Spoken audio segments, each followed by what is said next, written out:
All right, for section 7.2, we're going to talk about applications of the normal distribution. So remember, the area under the normal curve totals to 1, and at the area under the normal curve, that's representative of the probability or the proportion of something happening. So if we're looking for the probability of being less than a particular number, that would be the area to the left of that number on the normal curve. If we're looking for the probability that we're going to be greater than a particular number, that's going to be the area to the right of a curve. And then if we're looking for the probability that an outcome is going to fall between two numbers, then it's going to be the area between these two numbers. We're going to talk about all three of these a little bit more specifically using z-scores in just a second. So let's refresh on z-scores. So the z-score is the way that we can standardize a normal random variable so that we can use the normal curve whenever we're talking about the race times of women sprinters and men sprinters, so we can compare them. But it's also going to allow us just to standardize it and look up the z-scores. So as a refresher, the z-score equals x minus mu over sigma, or it's just the data point minus the mean over the standard deviation. So let's first start doing a couple where we're just going to use our z-table or our standard normal distribution table to look up z-scores. So here, it's wanting us to look up the area that is to the left of these z-scores. So we're going to start with z equals 1.35. So I'm going to pull up that table. It's in Live Binders. And if you go to the final exam formula packet, you'll find it in there.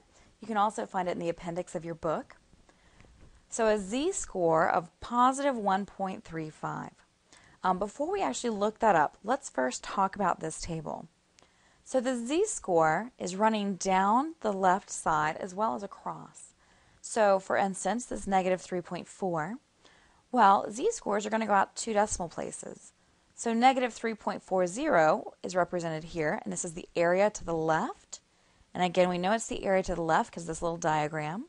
So it's letting us know that the area, which is all this inside information here, all these inside numbers, that's the area under the curve to the left of a particular z-score. And again, it's letting us know right here that the area is to the left of the z-score. So a z-score of negative 3.40 is here, negative 3.41 is here, so negative 3.4. So this is getting us to the 10th, and then this is our hundredths place. So negative 3.45 is right here. If we wanted to look at something different, maybe negative 1.96, so negative 1.9, and then we're going to travel underneath that 0.06. So the area to the left of negative 1.96 is going to be that 0.0250. So our example wanted us to look for the area to the left of a z-score of 1.35. So I'm going to scroll down so I can get to the positive 1.35. So here I can't see the top of my table anymore, but I can count over. So this is going to be 1.30, 1, 2, 3, 4, 5. So the area to the left of a z-score of 1.35 is going to be 0.9115. So 0.9115. And again, if we were to just kind of sketch this out, this is representing the area to the left. Z-score of 1.35 would be over here somewhere.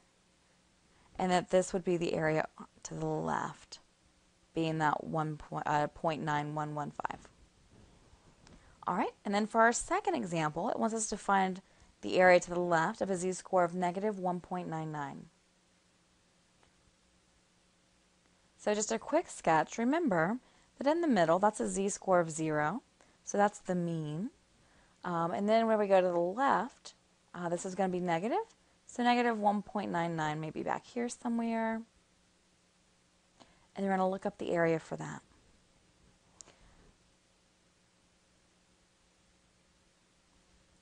So negative 1.9 is right here. So we're going to get to negative 1.99 by traveling all the way to the end. And we're going to get 0.0233. So the area to the left of negative 1.99 is going to be 0.0233.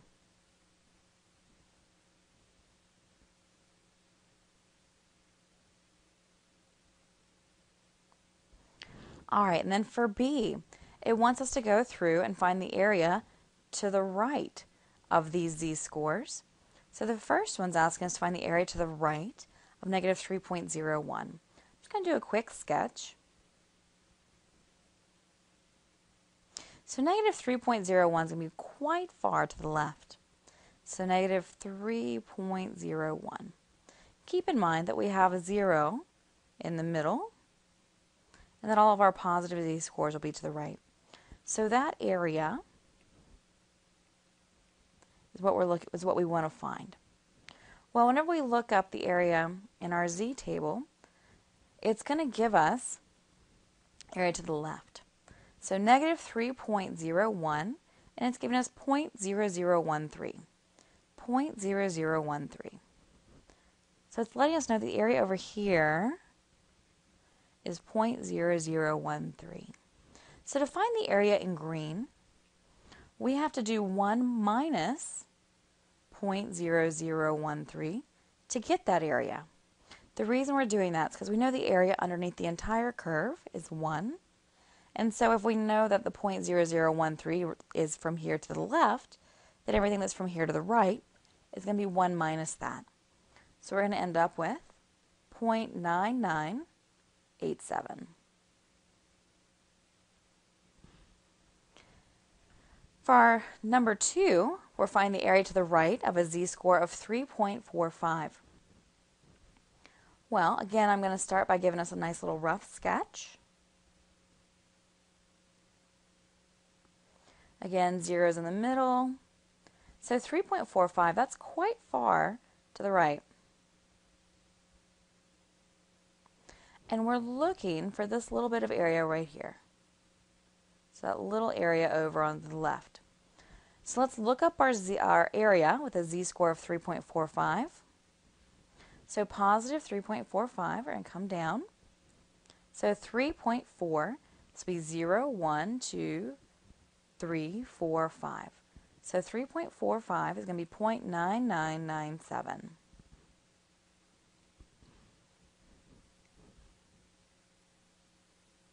So 0.9997 is representative of all this area to the left.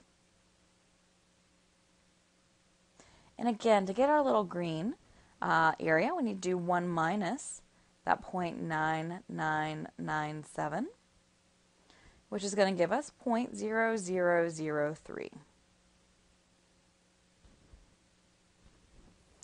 All right, and then for part C, we want to find the area under the standard normal curve that lies between two numbers. So if we do a rough sketch of this,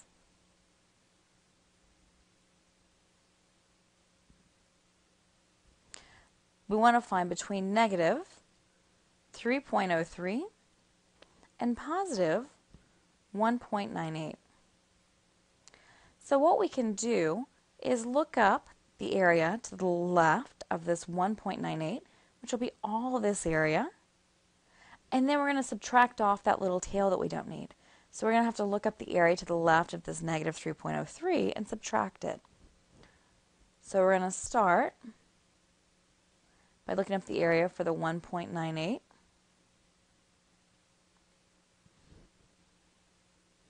So 0.9761.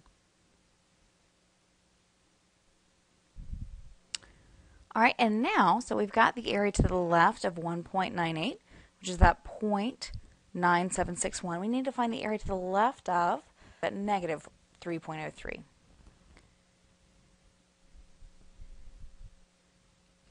So we're going to look up the z-score for a negative 3.03 to find the area to the left.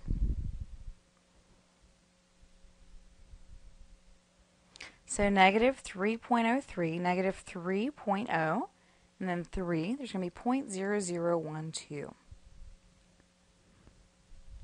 So this little area right there is 0.0012. So to find the area between these two, we're just going to subtract. Because again, the purple is all of this area in between plus this little tail, and then that little tail is what we need to subtract off. So whatever we do, we're going to be left with 0.9749. All right, we're going to do this again now for number 2. Number 2 is a bit easier. So we're looking between 0, which again is in the middle, and negative 0.55. So maybe around here. So negative 0.55. So the area to the left of 0, we actually already know that.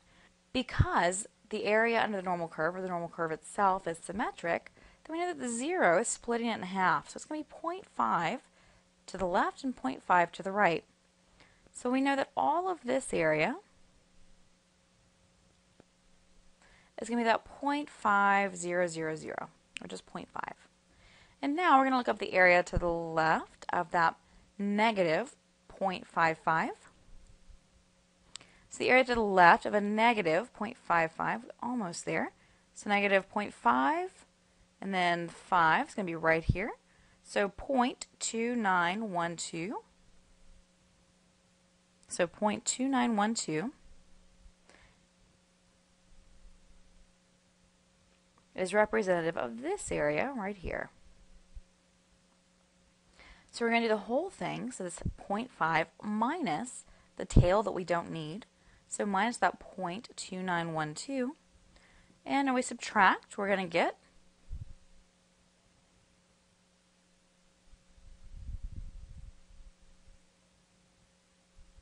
.2088. So 0.2088 is this little bit of area in between. All right, let's look at D. So again, we're going to start with a picture because I think that helps. So for D, it's asking us to determine the area under the standard normal curve that lies to the left of Z equals negative 1.68 or to the right of Z equals 3.05. So we have our negative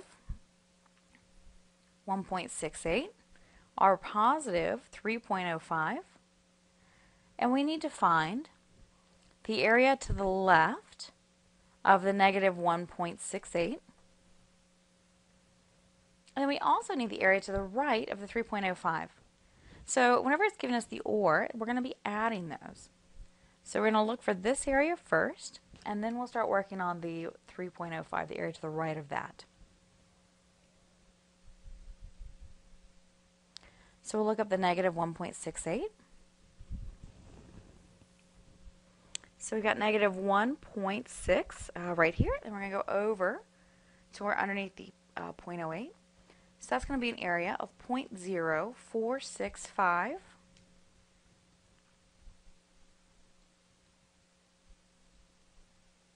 So 0.0465 is the area to the left. This is negative 1.68. Now we're going to do the area to the right of the 3.05. Now keep in mind that to get the area to the right, we're going to do 1 minus.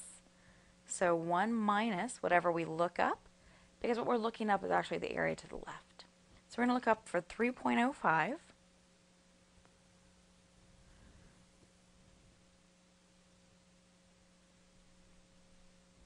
So 3.0, so there's going to be 0, 1, 2, 3, 4, 5. So 3.05, the area to the left, is going to be 0.9989.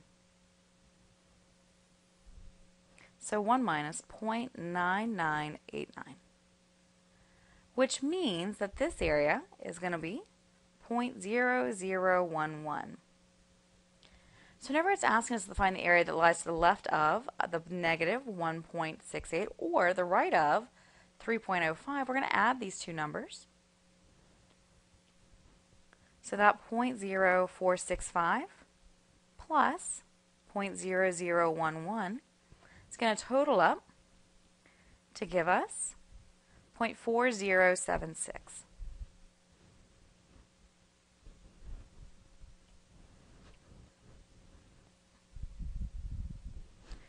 All right, let's actually use this information for a word problem. So let's talk about light bulbs. So General Electric manufactures a decorative crystal clear 60-watt light bulb that it advertises will last 1,500 hours.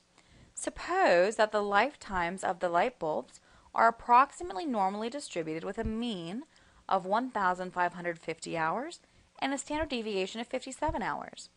So we're going to go through and figure out the proportion of light bulbs that will last less than the advertised time. Well, let's start by sketching out what we're looking for.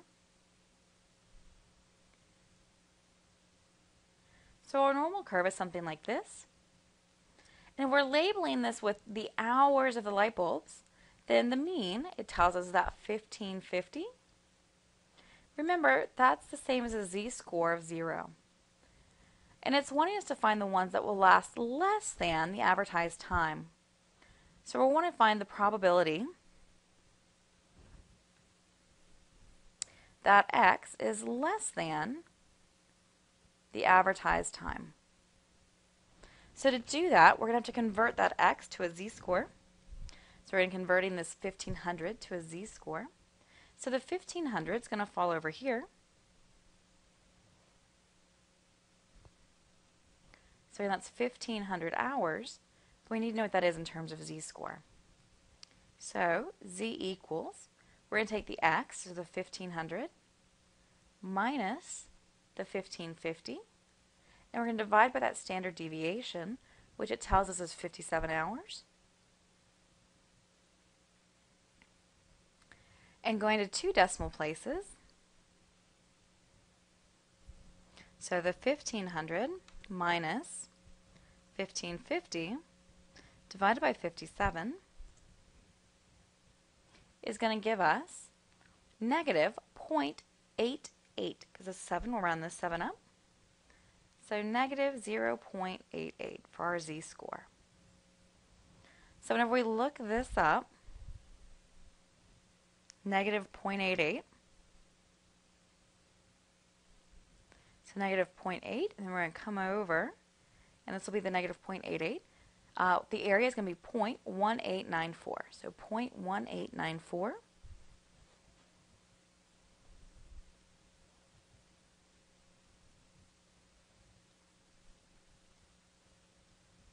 So 0.1894 is the area to the left. So the proportion, it's going to be about 18.94% of our light bulbs that are going to last less than the advertised time. And that is not unusual. So to be unusual, we have to be less than 0.05 or less than 5%. So this is not unusual. For B, what proportion of light bulbs will last more than 1,650 hours? So again, I'm just going to start with a little rough sketch. We know that the mean is 1550, and we're looking for what's going to last more than 1650. So more than is going to be to the right. So we're looking for the probability, the proportion, that x is going to be greater than 1650. So to do that, we're going to first convert this to a z-score. So z is going to be the 1650 minus 1550 over the standard deviation of 57, which out to 2, we're going to figure this out to 2 decimal places. And actually, I'm just going to go back in. So 1650 minus 1550 over 57. And we're going to get 1.75.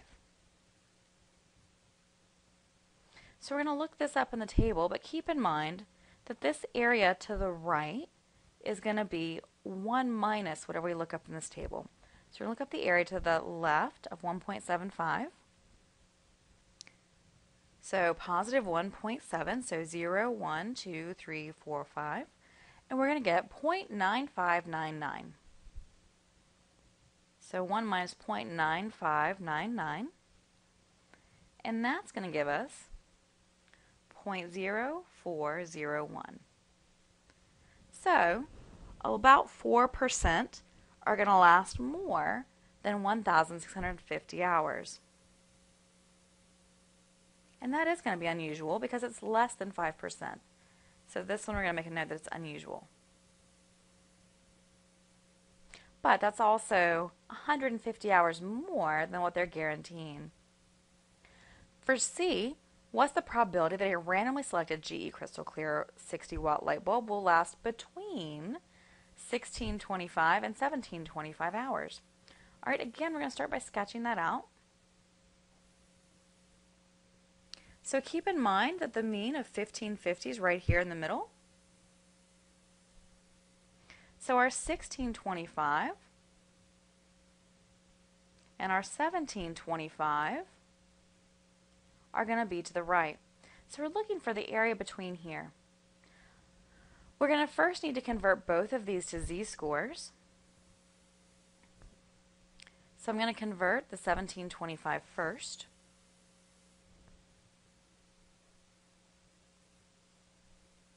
So it'll be the 1725 minus 1550 over 57. And again, we're going to go out to 2 decimal places.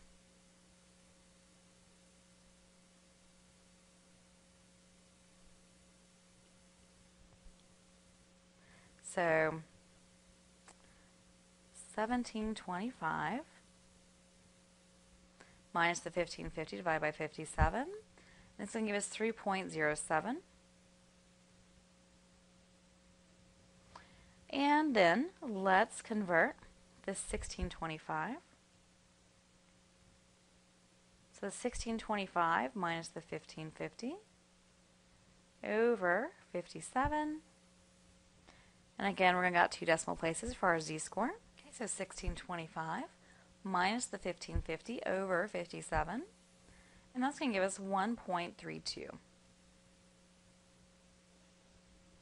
So I'm going to look up the area to the left of the larger z-score, so of the 3.07.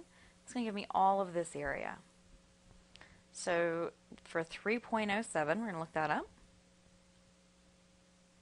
So 3.0, this will be 0, 1, 2, 3, 4, 5, 6, 7. So this will be 3.07. That's going to be 0.9989.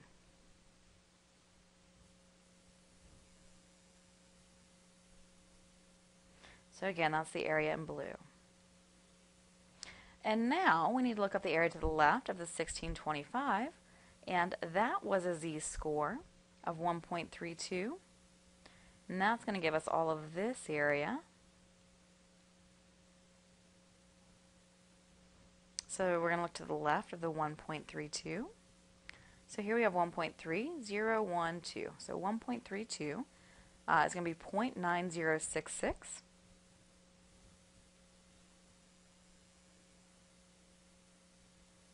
And to find the area in between, we're just going to subtract.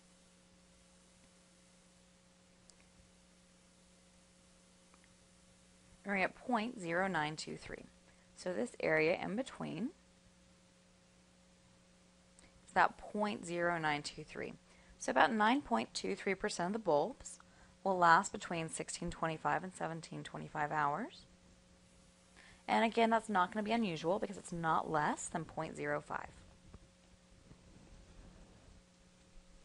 All right, so now we're going to talk about using this table backwards.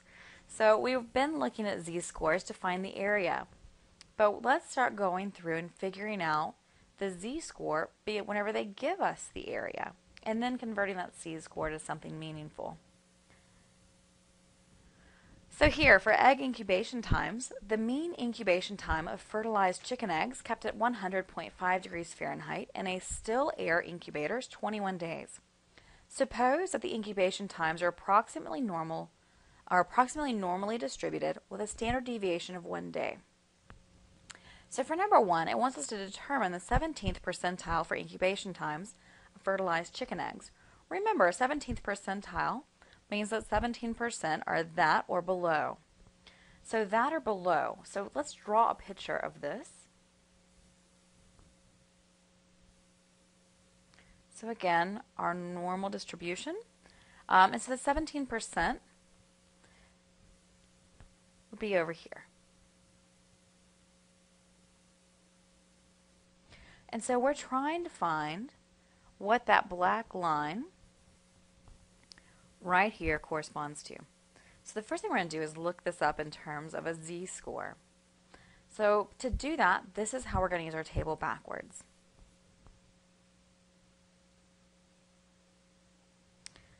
In here is our area.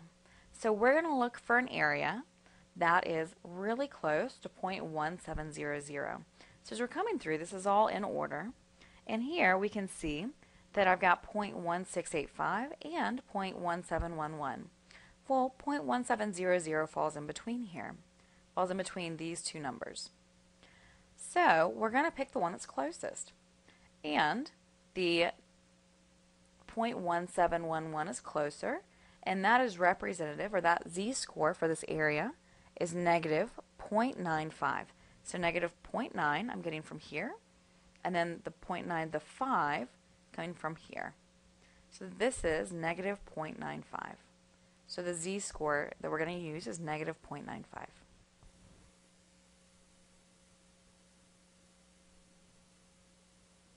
So now we need to convert this to something more useful. Remember, z-score is your data point minus your mean over your standard deviation. So if we have the z-score and we have the mean and standard deviation, so it's giving us that 21 days is our mean and that 1 day is our standard deviation, then we're going to set this up to solve for the data point. So negative 0.95 equals the data point minus the mean over the standard deviation. Now I'm going to work this out. I realize that over 1 means we don't really need to do anything, but just to give you an idea for future, whenever you have the standard deviation down here, to get rid of that, we multiply both sides by the number on the bottom. So I'd have these cancel. So again, I know it's silly in this case. So we've got negative 0.95 equals x minus 21. So to solve for x, now we're going to add 21 to both sides.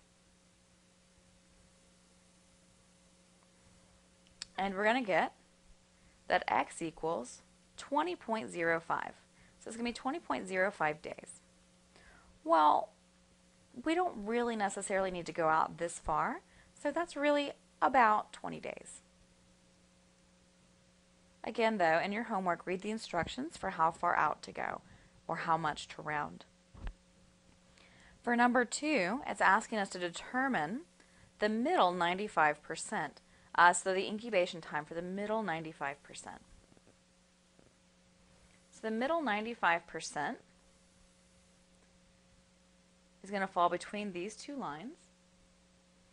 So we're going to have to actually look up two z-scores. So 95, well, let's figure out how that's worked out first. So this will be 0. This is splitting. This is a z-score of 0, which is splitting to where we have 50% of the area here and 50% of the area to the right. So if I'm going to now split my 95%, that means that I'm going to have 47.5% to the left, 47.5% to the right. So I'm just going to label that right quick. So 47.5% to the left, 47.5% to the right. Well, that means that this is 2.5% and that over here is 2.5%. Now keep in mind, we're looking up this line and this line. And we're having to use our table backwards to do this. So we're looking up for the z-score that the area to the left is that 2.5%, which is going to be the same thing as 0.0250. So let's look that up first. So we're going to look up 0.0250. And actually we hit it perfectly right here with negative 1.96. So negative 1.96. 47.5% plus 47.5% is going to be 95 plus 2.5%. So there's 97% falling to the left of this second line. So 97.5% means we're looking up an area of 0.9750. So let's go look in the positive part of our normal distribution table, standard normal distribution. So 0.975. So 0.97, and here we have it perfectly actually. So this is going to be 1.9012345 So 0.9750 corresponds to 1.96 for the z-score. Now you may be going, wait a second, that's just the positive and negative of the same number. Well, that's exactly correct. Remember, the standard normal distribution is symmetric. So if we've gone 47.5% to the left, and we went negative 1.96 to do that, then we're also going to have to go positive 1.96 to the right to get 47.5% to the right of the mean. We need to convert both of these to incubation times. So we're going to do the same process as before. So if our z-score is negative 1.96, and that's going to equal x minus 21 over 1. I'm going to skip the multiplying by 1 part.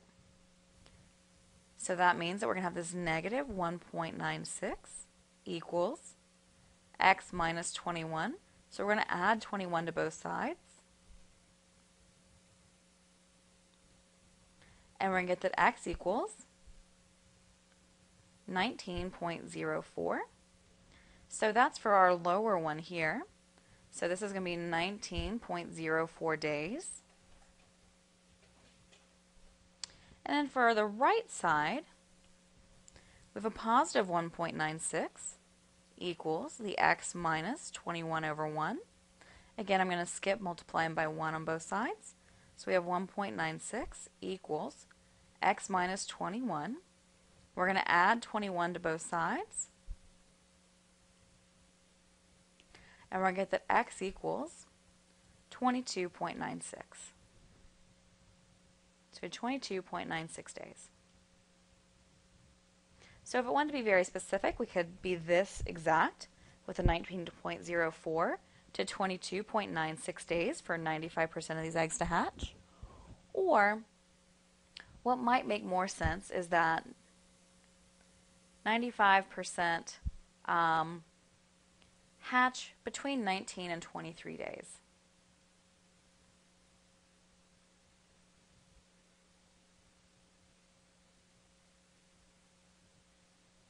And actually, we're going to put the middle 95% hatch between 19 and 23 days.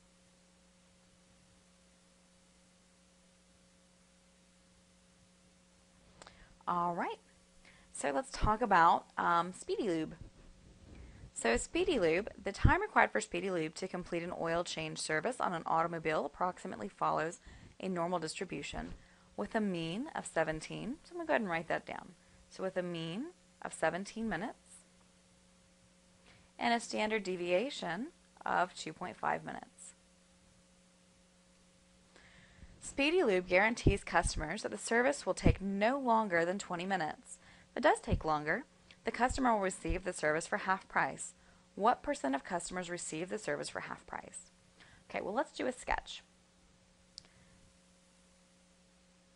So our normal distribution, in the middle, our mean is 17 minutes, and then 20 minutes is the guarantee. So it's wanting us to find what proportion take longer than 20 minutes. So what part of the customers are getting this discount. To do that, we need to convert this 20 minutes to a z-score. So 20 minus 17 over 2.5.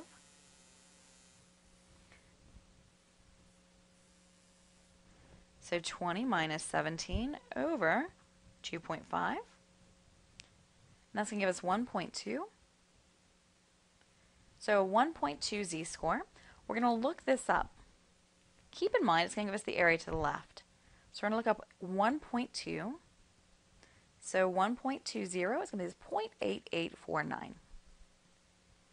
So this area over here is going to be 0.8849. Which means that this area here is going to be 1 minus 0.8849, which is going to give us 0.1151.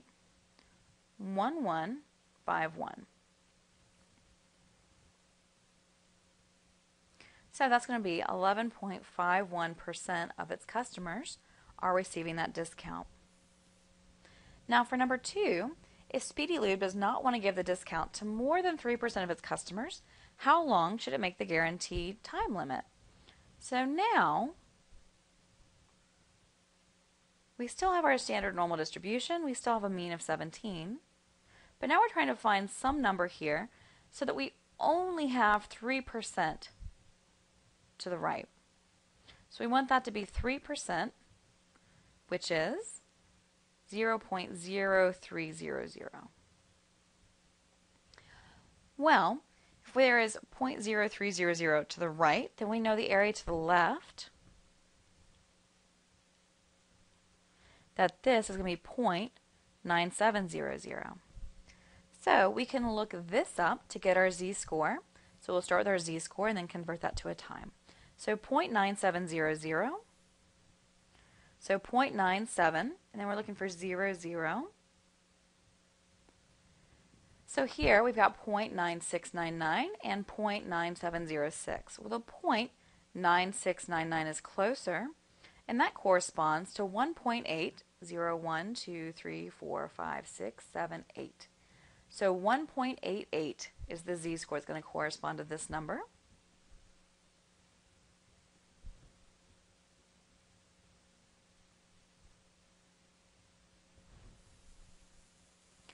So 1.88 is going to equal the data point we're looking for minus the mean, which is 17 minutes, divided by the standard deviation of 2.5. So here, to get rid of that 2.5, we're going to multiply both sides by 2.5.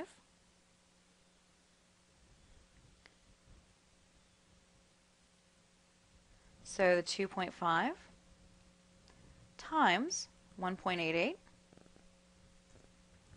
it's going to give us 4.7. And then to finish solving, we're going to add 17 to both sides.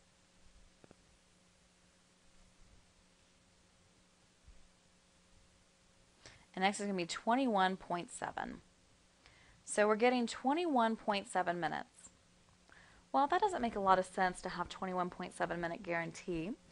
So really 22 minutes should be their guarantee so that less than 3% of customers are going to be receiving that discount.